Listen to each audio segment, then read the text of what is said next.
ایک بھائی کہتے ہیں کہ ناجائز اور حرام میں کیا فرق ہے اور حرام کی کتنی اقسام ہیں؟ دیکھیں، ناجائز تو ایک سمجھ لیجئے ایک ایسا لفظ ہے جس کے تحت بہت ساری چیزیں آتی ہیں۔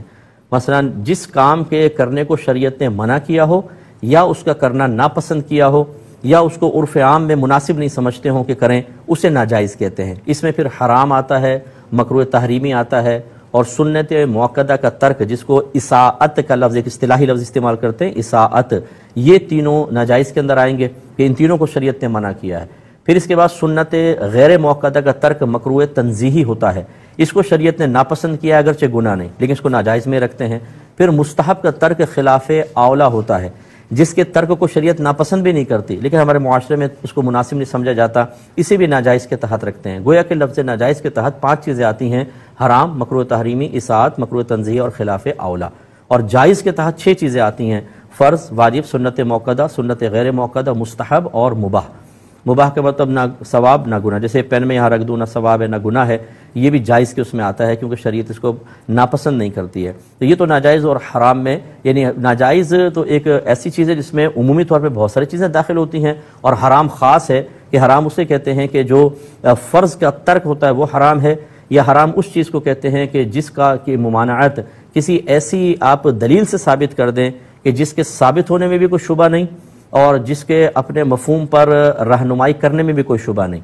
یعنی قرآن کی جیسے آیت ہوتی ہے کہ اس کے اللہ سے اس کے ثابت ہونے میں کوئی شبہ نہیں، قرآن اللہ کا کلام ہے، اور اتنی واضح آیت کہ اس میں واضح طور پہ جیسے اللہ نے لحم خنزیر کو حرام قرار دیا تو بالکل واضح لکھا ہوا ہے، بہتے خون کو حرام قرار دیا۔ تو اس طرح کسی ایسی آیت جس میں مجتہد کو کوئی وضاحت کی حاجت نہ ہو، اس سے اگر کسی چیز کی حرمت ثابت ہوتی ہے اس کو حرام کہتے ہیں۔ اسی طرح ہر فرض کا ترک حرام ہے، نماز کا چھوڑنا حرام ہے۔ تو یوں دیکھیں، حرام خاص ہے اور ناجائز کا لفظ کافی چیزوں پہ بولا جاتا ہے، ان میں عموم و خصوص مطلق کی نسبت ہے، جس نے اگر منطق پڑھی ہو کہ ہر ناجائز حرام ہو ضروری نہیں، لیکن ہر حرام کا ناجائز ہونا ضروری ہوتا ہے۔ اس طرح آپ نے حرام کی اقسام پوچھی، تو حرام کی اقسام ایک تو اس اعتبار سے کہ وہ کس دلیل سے ثابت ہے۔ اگر دلیل قطعی سے ثابت ہے، جیسے قرآن عظیم سے بالکل صاف آیت سے ثابت ہے، تو اسے حرام قطعی کہتے ہیں۔ اور اگر قرآن سے ثابت ہے لیکن واضح آیت سے نہیں، اس میں علماء کی آراء مختلف ہے کہ اس کا یہ مفہوم ہے، کوئی کہتا ہے یہ مفہوم ہے، اس سے جو حرام ثابت ہوگا حرام ظنی ہوگا۔ اسی طرح حدیثوں سے جو کسی چیز کی حرمت ثابت ہوتی ہے وہ حرمت ظنی ہوتی ہے۔ اسی طرح بعض اوقات فقہا ایک چیز کو حرام قرار دے دیتے ہیں، حالانکہ نہ قرآن سے اس کی حرمت ثابت ہوتی ہے نہ حدیث سے ہوتی ہے، فقہا یا مجتہد کی نظر میں وہ بہت ہی برا ہوتا ہے، اس پہ بھی لفظ حرام کا اطلاق کر دیتے ہیں، یہ بھی حرام ظنی ہے۔ لیکن یہ قرآن اور حدیث کی، جو قرآن کی ابھی میں نے بتایا آیت غیر قطعی ہو، ظنی آیت ہو، اسی طرح حدیث ہے جس سے ظنی مفہوم حاصل ہوتا ہے، جو فقہا حرام قرار دیتے ہیں وہ ان سے بھی کم درجے کا ہوتا ہے۔ تو سب سے زیادہ جو سخت ہوتا ہے وہ حرام قطعی ہے، قرآن کی واضح آیت سے ثابت ہو کسی کی حرمت، جس میں فقہا یا مجتہدین کو اپنے رائے دینے کا کوئی ضرورت ہی نہ ہو، یہ سب سے خطرناک۔ اس کے بعد جو ہے قرآن کی ایسی آیت سے حرمت ثابت ہونا جس میں بعض کہتے ہیں نہیں یہ حرام نہیں ثابت ہو رہا، بعض کہتے ہیں یہ چیز حرام ثابت ہو رہی ہے، اختلاف آ جائے، اس سے جو حرام ثابت ہوتا ہے اور حدیث سے یہ حرام ظنی کہلاتا ہے، اس حرام قطعی کے مقابلے میں کم۔ اور تیسرا جو فقہا کسی چیز کو حرام قرار دے دیتے ہیں یہ اس سے بھی درجے میں کم ہوتا ہے۔ یہ کہتے ہیں کہ کسی سے بلا ضرورت کچھ مانگنا کیا یہ سوال کے درجے میں ہی آتا ہے؟ دیکھیں، ہمیشہ نہیں آتا ہے۔ پہلی بات تو یاد رکھیں کہ سوال جو منع کیا گیا ہے وہ کیوں منع کیا گیا ہے؟ ایک تو یہ کہ انسان پیسے یا مال کے لالچ میں کسی سے سوال کرتا ہے، مانگتا ہے، حالانکہ اس کو ضرورت نہیں ہوتی، جیسے یہ فقراء اکثر پیشہ ور فقیر جو ہیں، پیشہ بنایا ہوا ضرورت نہیں ہے تب بھی مانگ رہے ہیں، یہ حرام ہے۔ اسی طرح ایک سوال ایسا ہوتا ہے کہ آپ کریں تو اپنے آپ کو ذلت پر پیش کرنا لازم آئے، یعنی آپ کو پتہ ہے کہ سامنے والے سے مانگیں گے تو وہ ذلیل کرے گا، باتیں سنائے گا، اور اس کے بعد ہمارا عزت و وقار اس کویسچن کرنے کے بعد باقی نہیں رہے گا، ایسا سوال کرنا بھی منع ہے۔ لیکن جو ہم آپس میں دوست احباب، رشتہ دار، گھروں میں ایک دوسرے سے چیزیں مانگتے رہتے ہیں، اس میں نہ تو مطلب مال کے لالچ کی وجہ سے ہوتا ہے، نہ اس میں کوئی ذلت کا پہلو ہوتا ہے، تو اس طرح کرنے میں حرج نہیں، لیکن اس کی بھی عادت نہیں بنانی چاہیے کہ آج اگر آپ نے اپنے آپ کو ذلت پر پیش نہیں کیا تو یہ کثرت سے مانگنا آپ کو ذلت پر پیش کر دے گا۔ اسی لیے بعض لڑکے مشہور ہو جاتے ہیں دوست وغیرہ کہ یار اس سے بچ کے رہنا، ہمیشہ مانگتا رہے گا، یہ تو منگتا ہے بالکل، تو وہ اتنے زیادہ وہ مانگتے ہیں، کسی سے سگریٹ مانگ لی، کسی سے پان مانگ لیا، کسی سے چائے کی ڈیمانڈ کر لی، کہ وہ بدنام ہو جاتے ہیں۔ اس طرح نہیں کرنا چاہیے، یہ منع ہوگا، ورنہ عام روزمرہ تھوڑا بہت کویسچن کرنے میں حرج نہیں ہے۔ یہ کہتے ہیں کہ کیا مرد کے لیے سب سے اوپر والا بٹن کھول کر رکھنا سنت ہے؟ جی کوئی سنت نہیں ہے، بلکہ تمام بٹن لگانا یہ ادب اور احترام میں ہے۔ ویسے ان چیزوں کا دار و مدار عرف پر ہوتا ہے، جیسے عمومی طور پر ہماری پہلا بٹن کھلا ہوتا ہے اور اس کو کوئی بھی برا نہیں سمجھتا، یعنی اگر کوئی آدمی سامنے سے آ رہا ہو تو کوئی بھی اس کو بدماش نہیں کہے گا، لیکن اگر 2-3 بٹن کھول کے گریبان تھوڑا سا کھول لیا جائے تو پھر لوگ کہیں گے یار تم نے کیا بدماشوں والا حلیہ بنا رکھا ہے، یا اگر کوئی اجنبی ہے تو بدماشی کہہ دیں گے، بدماش آ رہا ہے سامنے سے۔ تو ایسی کوئی بھی حیت اختیار کرنا کہ جو ہمارے دور کے اعتبار سے معیوب لگے وہ تو منع ہی ہوگی۔ باقی نبی کریم صلی اللہ علیہ وسلم کے دور مبارک میں تو حتی الامکان اپنے بدن کو ڈھکنے اور اس طرح کے آداب و احترام معروف تھے، تو لہذا 2 چیزیں ہو گئیں، ایک تو یہ کہ جو منقول آداب ہیں ان کا بھی خیال کرنا ہوتا ہے، اور دوسرا آپ کے عرف کے اعتبار سے اگر کوئی چیزیں بے ادبی میں شمار نہیں ہوتی، بری محسوس نہیں ہوتی تو اختیار کر سکتے ہیں، اور اگر یہاں بھی ہوتی ہیں تو پھر ان کا بھی لحاظ رکھنا ہوگا، لیکن بہرحال اوپر کا بٹن کوئی بند کرنا سنت کریمہ میں شامل نہیں ہے۔ بھائی نے فرمایا کہ کیا سارے گناہوں پر ایک ساتھ توبہ کرنا شرعاً درست ہے؟ دیکھیں اس اعتبار سے کہ مجھ سے بہت سارے گناہ ہوئے، اللہ تعالیٰ میرے گناہوں کو معاف کر دے اور میں ان سب سے توبہ کرتا ہوں، کہ اجتماعی توبہ کو بعض بزرگوں نے جائز قرار دیا، لیکن جب آپ گناہوں کے تقاضوں کے اعتبار سے توبہ کو دیکھیں گے تو پھر ایک توبہ سب کے لیے کافی ہرگز نہیں ہوگی۔ مثال کے طور پر کسی نے نماز قضا کی ہیں، کسی نے روزے چھوڑے ہیں، کسی نے زکوٰۃ ادا نہیں کی ہے، کسی نے شراب پی ہے، ان تینوں کی توبہ میں فرق ہوتا ہے کہ جس میں آپ نے کوئی بدنی عبادت ترک کی ہے تو توبہ کے ساتھ ساتھ قضا بھی کرنی پڑے گی، صرف توبہ سے تو قضا نہیں معاف ہو جائے گی۔ اسی طرح اگر زکوٰۃ کی ادائیگی میں تاخیر کی ہے یا کسی سال قربانی نہیں کی تو قربانی کی بعد میں آپ کو کفارہ دینا ہوگا، یعنی قربانی کا پیسہ صدقہ کرنا ہوگا۔ زکوٰۃ کی ادائیگی میں تاخیر کی تو اس تاخیر پر توبہ ہے لیکن زکوٰۃ ادا کرنی ہوگی۔ شراب وغیرہ پہ اگر شراب پی تھی اس پر اگر توبہ کریں گے تو صرف اتنا ہے کہ آپ آئندہ اس گناہ کے نہ کرنے کا خوف خدا کی وجہ سے پختہ ارادہ کریں،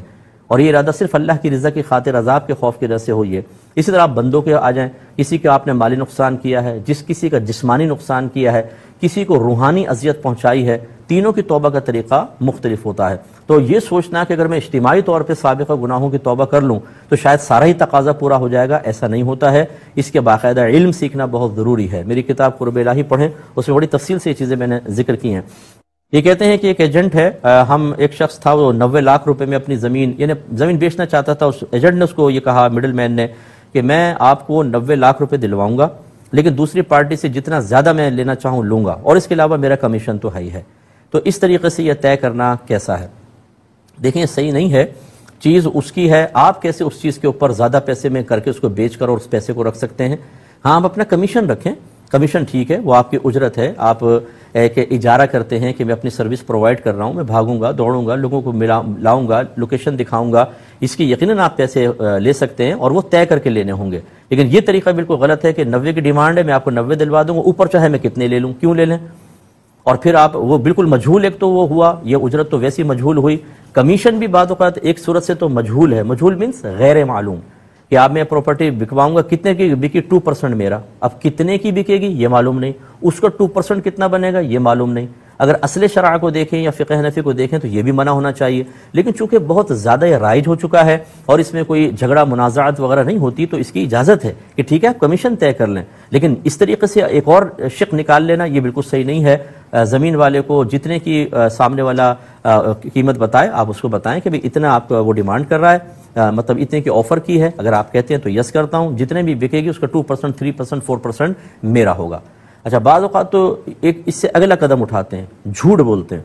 وہ کہتا ہے کہ میری زمین بکوا دو، ذرا اچھا ریٹ دلوا دینا، کہ ٹھیک ہے جی، اب وہ اس سے بات کی ہے 90 لاکھ کی اور اس سے کہتے ہیں 70 لاکھ لگ رہے ہیں، اگر آپ کہیں تو بیچ دوں، یہ کہتا ہے چلو ٹھیک ہے، اس کو بیچارے کو وہ بھی زیادہ لگتا ہے، 20 لاکھ روپے رکھ لیتے ہیں کمیشن علیحدہ اور اس سے سیٹنگ کر لیتے ہیں کہ یار دیکھو میں لکھواؤں گا کچھ اور تم کہنا نہیں، یہ اور بڑا جھوٹ اور دھوکہ ہے، یہ شرعاً بالکل صحیح نہیں ہے، ایسے لوگوں کو اللہ تعالیٰ کی بارگاہ میں توبہ کرنی ہوگی۔ بسم اللہ الرحمن الرحیم۔ ایک ہی کویسچن کیا تھا کہ اگر گولڈ گروی رکھا ہو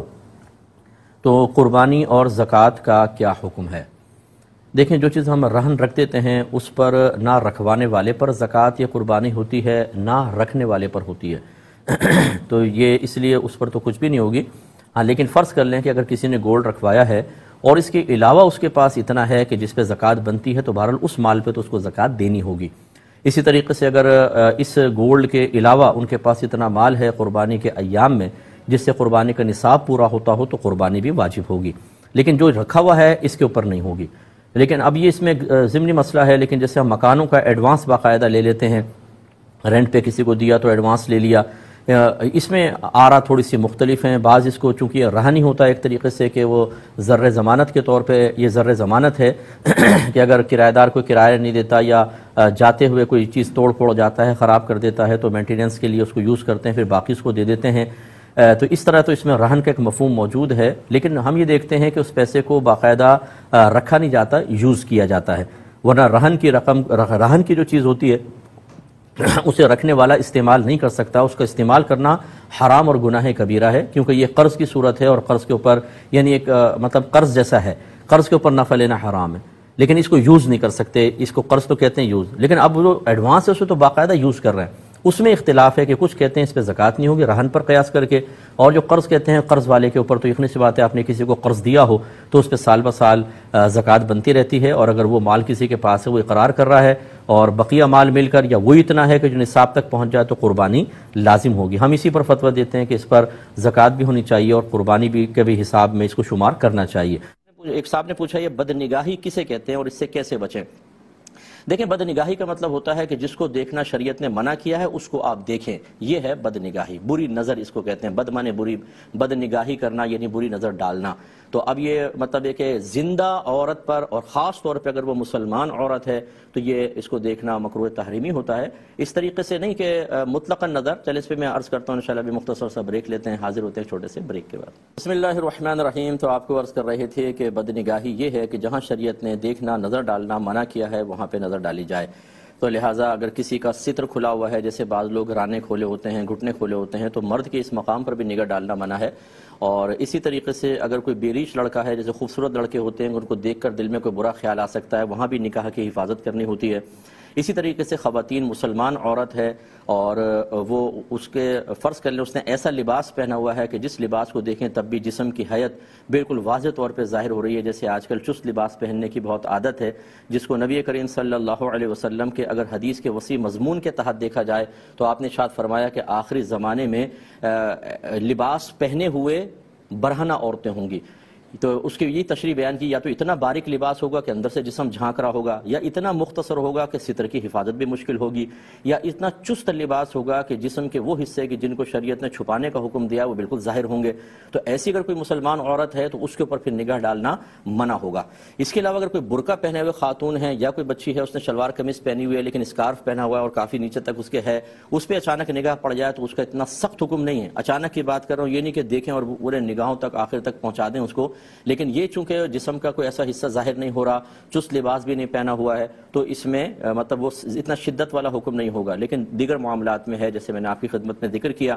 اسی طریقے سے پھر کوئی فلمیں ہیں، ڈرامے ہیں، ان میں کوئی ایسے مناظر کہ جن کو دیکھنے کے بعد طبیعت میں وہ اشتعال پیدا ہو اور پھر نفس و شیطان غالب ہو کر ہمیں کسی گناہ کی طرف لے جائیں، ان مناظر کو دیکھنا بھی شرعی لحاظ سے منع ہوتا ہے. تو خلاصہ کلام یہ ہے کہ ہر وہ نگاہ کہ جو آپ کو برائی کی طرف لے جائے، جو فی نفسی ہی برائی کی طرف نہ بھی لے کے جائے لیکن شریعت نے اس کو ڈالنا منع کیا ہو، وہ سب بد نگاہی ہے. اور اس سے بچنے کا طریقہ بہترین اللہ تبارک و تعالی کے دیکھتے رہنے کے احساس کو زندہ رکھنا، جس کو اکثر میں عرض کرتا ہوں کہ آپ زبان سے یوں کہتے رہا کریں اللہ تعالیٰ مجھے دیکھ رہا ہے، اللہ تعالیٰ مجھے دیکھ رہا ہے، اللہ تعالیٰ مجھے دیکھ رہا ہے. جب آپ یہ وظیفہ کریں گے اور فرض کر لیں اگر لوگوں کے سامنے ریاکاری کا اندیشہ ہو تو دل سے کہتے رہیں اللہ مجھے دیکھ رہا ہے. خاص طور پہ ایسے مقام پر کہ جہاں پر بد نگاہی کا اندیشہ ہو تو اللہ تعالیٰ کرم فرمائے گا. اچھوں کی صحبت میں رہیں، اخروی امور پہ زیادہ توجہ کریں، اپنی موت کو یاد کریں، کبھی کبھار قبرستان چلے جایا کریں، وہاں کے مردوں کو دیکھیں. ان قریب اگر ہم غلط کام کر کے مریں گے ہم نے بھی یہاں پہنچنا ہے، ہو سکتا ہے عذابات قبر شروع ہو جائیں. ہاسپٹل میں کبھی چلے جائیں، ایمرجنسی وارڈ میں چلے جائیں، وہاں لوگ جو آہیں کراہیں سسکیاں بھر رہے ہیں یا آخری اسٹیجز پر ہیں، انہیں دیکھیں کہ اب ان کو یہ چاہتے ہوئے بھی نیک عمل نہیں کر سکتے ہیں، اور اپنے گناہوں کے بعض ایسے لوگ اچانک قوم میں چلے گئے تو گناہوں سے توبہ تک نہیں کر سکے ہیں. مجھ پر بھی یہ معاملات آ سکتے ہیں، تو اس لیے مجھے گناہ سے بچنا چاہیے اور خاص طور پہ نگاہوں کی حفاظت کرنی چاہیے. تو طبیعت میں بڑی رغبت پیدا ہوتی ہے. میں نے کویشچن کیا تھا کہ ہمارے اگر بچے فرض کر لیں 21-22 سال کے ہوں تو کیا ماں باپ ان سے یہ مطالبہ کر سکتے ہیں کہ رات میں اپنے موبائل ہمارے حوالے کر دو، لے کے بستر پہ نہ سو، کہ ہو سکتا ہے بچے مس یوز کریں. اور اسی طریقے سے کیا ہم ان کے موبائل کے پاس ورڈز مانگ سکتے ہیں کہ ہمیں بھی دو پاس ورڈ تاکہ جب ہم چاہیں کھول کر تمہارا موبائل دیکھ سکیں. دیکھیں اگر تو پہلی بات تو یہ ہے کہ والدین پر یقیناً یہ ذمہ داری بلوغت سے پہلے تو انتہائی ضروری ہے کہ بچوں کی دینی تربیت کریں، اخلاقی تربیت کریں، انہیں فرض علوم سکھائیں، یعنی عقائد بمع دلائل سکھائیں، احکام شرعیہ عملیہ سکھائیں، جو ان کی عبادات وغیرہ کے لیے ضروری ہیں، معاملات کے لیے ضروری ہیں، جیسے طہارت ہے، نماز، روزہ، حج، زکوٰۃ، پیسہ اگر آ گیا تو حج، زکوٰۃ اور قربانی، پھر اسی طریقے سے خرید و فروخت کے معاملات، کرائے پہ چیزوں کو لینا دینا، پھر اگر بچوں کی شادی کے معاملے آتے ہیں تو ان کو سکھانا چاہیے بچوں کو کہ حقوق زوجین کیا ہوتے ہیں، مسائل کیا ہوتے ہیں، یہ چیزیں سکھانا۔ اس کے علاوہ پھر گناہ صغیرہ کبیرہ، یہ تربیت تو کامل کرنا بلوغت سے پہلے والدین کے لیے انتہائی ضروری ہوتی ہے۔ بالغ ہو جانے کے بعد اتنی زیادہ والدین سے شریعت مطالبہ تو نہیں کرتی اگر آپ تربیت کامل کر چکے ہیں، لیکن پھر بھی نگاہ رکھنے کا حکم دیتی ہے۔ اب اس میں یہ ہوتا ہے کہ اگر اولاد ایسی ہے کہ آپ کو خوف ہے کہ اگر ہم اس طرح کے کوئی معاملات نہ کریں تو ہمارے بچے بے راہ روی کی طرف چلے جائیں گے، اور بچے بھی ایسے ہوں کہ اگر آپ یہ سختی کرتے ہیں تو ان میں ضد پیدا نہیں ہوتی، وہ اور زیادہ کوئی ہائپر ہو کر ضد میں کوئی غلط کام نہیں کرتے، تو پھر تو آپ بالکل کر سکتے ہیں، اس میں شرعاً کوئی حرج نہیں ہے۔ لیکن اگر صورتحال یہ ہے کہ بچے اچھے ہیں، نیک ہیں، پرہیزگار ہیں، ایک بات، یا پھر اگر آپ کریں تو اس میں اور ہٹ دھرمی پیدا ہوتی ہے کہ ہم بالغ ہو گئے تو ابھی تک ہم پر مسلط ہو، اور پھر وہ دوسری چیزوں سے اپنے ان شوق کو اور غلطیوں کو پورا کرنے کی کوشش کریں، تو ایسی صورت میں سختی جائز نہیں ہوگی، بالکل نرمی سے معاملہ کریں، اور اگر آپ نرمی سے سمجھاتے ہیں اور بچے بے راہ روی کی طرف پھر بھی مسلسل جاتے ہیں تو والدین قابل گرفت نہیں ہوں گے۔ خلاصہ کلام یہ ہے کہ فوری طور پر یہ کہنا کہ جائز ہے ناجائز ایسا نہیں ہے، بلکہ حالات، ماحول، بچوں کی طبیعت، کیفیت، ان کا گناہوں کی طرف مائل ہونا یا نہ ہونا، ان سب چیزوں کو اپنے سامنے رکھیں، اس کے بعد کوئی عملی قدم اٹھائیں۔ بعض اوقات ہم نے دیکھا ہے کہ والدین کسی بھی خوف کی وجہ سے کچھ بیجا سختیوں میں مبتلا ہو جاتے ہیں اور بچے مسلسل دباؤ کا شکار ہوتے ہیں، اور ان میں پھر بغاوت کا مادہ بیدار ہوتا ہے، وہ غصہ اندر بھرتا رہتا ہے اور ایک دم پھٹتے ہیں بچے، اور خصوصاً اگر باہر کے ملکوں میں ایسا معاملہ ہو تو یہ بھی ہو سکتا ہے کہ بچہ گھر چھوڑ کر ہی چلا جائے، یا کوئی کسی ادارے کو کہہ دے کہ میرے والدین مجھے تنگ کر رہے ہیں مسلسل۔ اس لیے تھوڑا سا احتیاط کے ساتھ کریں، نگاہ بھی رکھیں، لیکن بہت زیادہ ایسا نہ کریں کہ سختی کر کے بچوں کو دین سے بیزار ہی کر دیں۔ ایک انہوں نے پوچھا کہ کسی بچے کا نام مجتبیٰ ہے لیکن گھر والے پیار سے اس کو طوفہ کہہ دیتے ہیں تو کیا حکم شرع ہوگا؟ دیکھیں، یہ نک نیم جو ہم بعض اوقات رکھ دیتے ہیں، اگر یہ کسی ایسے متبرک نام کو توڑ موڑ کے رکھا جائے تو پھر ٹھیک نہیں ہے، ناموں کو اس طرح نہیں توڑنا چاہیے، یہ غلط چیز ہوتی ہے۔ آپ ایک ہے کہ کچھ اور نام رکھ دیا، جیسے نام مجتبیٰ اور گڈو پکارنا، اب یہ مجتبیٰ کو توڑ کے نہیں رکھا گیا، گڈو ہے، پپو ہے، نکو ہے، کچھ اور نام رکھ دیتے ہیں، اس کی گنجائش نکلتی ہے، لیکن اچھے متبرک ناموں کو جن کی نسبت اکابرین سے ہو، جس کی نسبت اللہ تعالیٰ سے ہو، خاص طور پہ ہمارے نبی کریم صلی اللہ علیہ وسلم سے ہو، اس نام کو توڑ کر اس کی شارٹ کوئی ٹرم بنا لینا اور اس کو یوز کرنا، یہ شرعاً ٹھیک نہیں ہوگا، ایسا نہ کریں۔ انہوں نے پوچھا ہے کہ کیا بچے کا نام محمد مصطفیٰ رکھنا جائز ہے؟ تو جی بالکل جائز ہے، محمد نام تو رکھ سکتے ہیں، خود نبی کریم صلی اللہ علیہ وسلم نے اس کی ترغیب ارشاد فرمائی، اور مصطفیٰ یہ وصفی نام ہے، صفاتی نام میں سے ہے، چنا ہوا، تو محمد مصطفیٰ کا مطلب ایسا محمد جو چنا گیا ہے، یہ نبی کریم صلی اللہ علیہ وسلم کے لیے تو خاص ہے ہی ہے کہ آپ کا مصطفیٰ لقب ہے، اللہ تعالیٰ نے آپ کو چن لیا تھا اپنی محبوبیت کے لیے، نبوت کے لیے، رسالت کے لیے، لیکن جب ہم کسی دوسرے کا نام رکھتے ہیں تو عمومی طور پر اس طرح کے مفہوم یا معانی مقصود نہیں ہوتے، ہم نام رکھ دیتے ہیں محمد مصطفیٰ، اگرچہ لغوی معنی یہ نکل رہے ہیں تو رکھ سکتے ہیں، بہرحال اس میں شرعاً کوئی حرج نہیں ہے۔ ایک یہ پوچھا تھا کہ اگر ہم الارم لگا کر سوئیں فجر میں اور اس کے باوجود آنکھ نہ کھلے تو کیا نماز فجر قضا کرنے کا گناہ ہوگا؟ دیکھیں، اس میں دو چیزیں ہوتی ہیں کہ کیا یہ عادت ہی ہو گئی ہے کہ آپ کو پتہ ہے کہ میں الارم لگا کر بھی سوؤں تو اتنی سخت نیند ہے کہ آنکھ کھلے گی نہیں، اور روزانہ ہی تقریباً یہ ہفتے میں 2-3 نمازیں اسی طرح نکل جاتی ہیں، پھر تو آپ پر واجب ہے کہ الارم کے علاوہ کوئی اور بھی طریقہ کار، کوئی اور سورس یوز کریں تاکہ آپ کی نماز قضا نہ ہو۔ ایسی صورت میں تو گناہ گار ہوں گے، پہلی دفعہ تو نہیں ہوں گے، لیکن جب آپ نے دیکھ لیا کہ یہ عادت ہے آپ کی، آپ اٹھ ہی نہیں پاتے ہیں، تو پھر دوسرا طریقہ کار اختیار کرنا واجب تھا، اس کے ترک کی وجہ سے گناہ گار ہوں گے۔ اور اگر عادتاً ایسا نہیں ہے، ہمیشہ آنکھ کھل جاتی ہے، لیکن کبھی کبھار ایسا ہوتا ہے کہ بہت زیادہ نیند کا غلبہ ہوتا ہے، تھک کر سویا ہوتا ہے آدمی یا دیر سے سوتا ہے، اور پھر الارم کی وجہ سے آنکھ نہیں کھلی تو اللہ تعالیٰ درگزر فرمائے گا۔ لیکن اس میں یہ بھی ایک ذہن میں رکھیے گا کہ بعض اوقات ایسا ہوتا ہے کہ ہم پوری نائٹ کچھ نہ کچھ کام کرتے رہتے ہیں، کوئی کھیل کود، باتیں، یا چلیں اور کوئی کام، لیکن جب بالکل 15-20 منٹ رہ جاتے ہیں تو پھر ہم کہتے ہیں چلو الارم لگا کے سو جاتا ہوں، پھر اٹھ کے نماز پڑھ لوں گا۔